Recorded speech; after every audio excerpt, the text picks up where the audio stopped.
Next, please. Could you please move to the other chair? Because some questioners would come and move forward to occupy these chairs. Assalamu alaikum. Wa alaikum salam. My name is Mansour Kule and I'm from Nigeria. From Nigeria? Yeah. Which part of Nigeria? Lagos. Huh? Lagos? Yeah.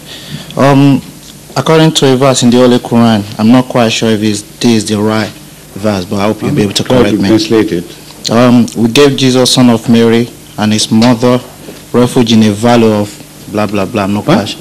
It says that we gave Jesus Christ, son of Mary, and his mother refuge in a valley of. I'm not quite sure what it says. Right?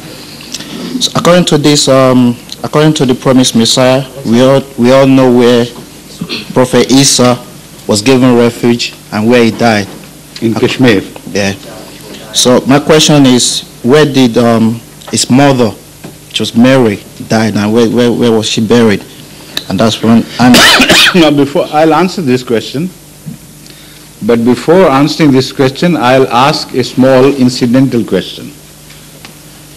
Those who do not agree with the understanding of Hazrat Masih Maud Islam that Jesus Christ migrated after attempted crucifixion to Kashmir, you know what their view is? They believe that Jesus was lifted to heaven and is still there during the last some 2000 years. Correct? Yeah. Did Mary go with him if that was the place of his refuge? Answer me. Did Mary accompany him to that place of refuge? No, Rabbatin is mentioned, not the heavens. Rabbatin is a plateau-like mountainous area, but not as high as skies. So first of all, it's a strange thing if God referring to the place of refuge of Jesus Christ as a small plateau-like place or mountainous area.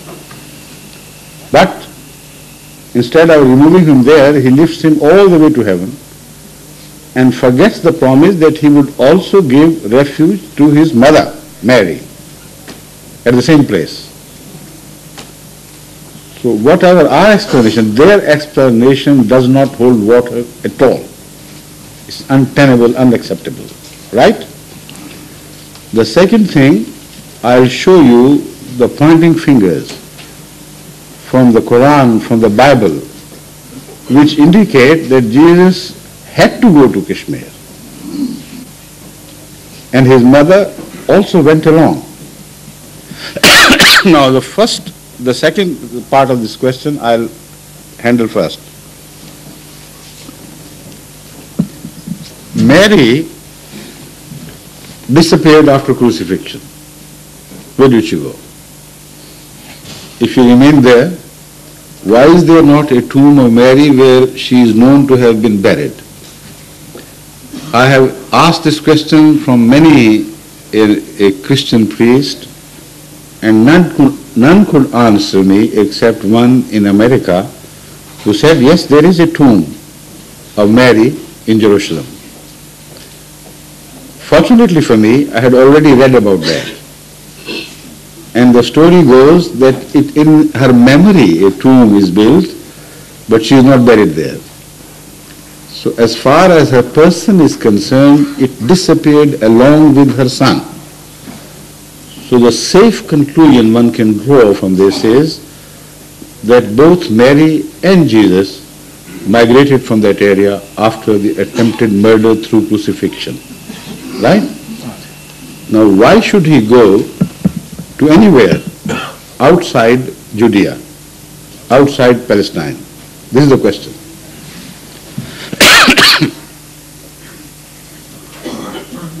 There are many reasons we find mentioned in the Bible, in the New Testament. First of all, a promise of Jesus Christ to his own people, that I will leave you and go in search of the lost sheep of the house of Israel. Are you familiar with this? Yeah. Okay. Did the house of Israel actually lose any sheep in the history of Israel? Did they? Yeah. Where? When? I think I'm not quite sure. I think during the war. So the sheep means The people of Israel. Israel, yeah, That's what scattered. And that happened at the time of Nebuchadnezzar's invasion of Judea and Palestine, mainly northern empire, where 10 tribes of Israel had settled. So he completely demolished and destroyed them and forcibly removed them from their own land and removed them first to his country, and then from there they started migrating to other parts. These are the lost sheep of Israel. You understand? Jesus says clearly that I have not come to deliver the message to you alone. I have also come to liberate them, the lost sheep of Israel, and to save them from destruction, spiritual annihilation. I mean, these are not the words, but this is the effect of what he said. My ministry will not be complete until I have delivered the message to these sheep and also rescued them. So obviously, after crucifixion, he could not have been lifted to the heaven, because we don't read anywhere that prior to the crucifixion, lost sheep of Israel had been lifted by Allah to the heavens. So if you believe in that, then Jesus is proved to be a false man, a false person. He says, I'll go in search of the lost sheep of Israel, and what he does, instead of he just decamps to the heaven by himself, and even forgets to take his mother along with him. What sort of true prophet he was, and what sort of promise was made by God to him and his mother, etc. Don't attribute such stupid things to God. God is the source of the eternal wisdom, and try to understand the scriptures, which is befitting tribute to the wisdom of God.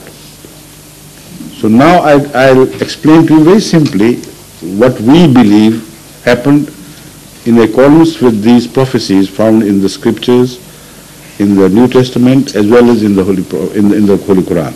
Right? So one thing is settled.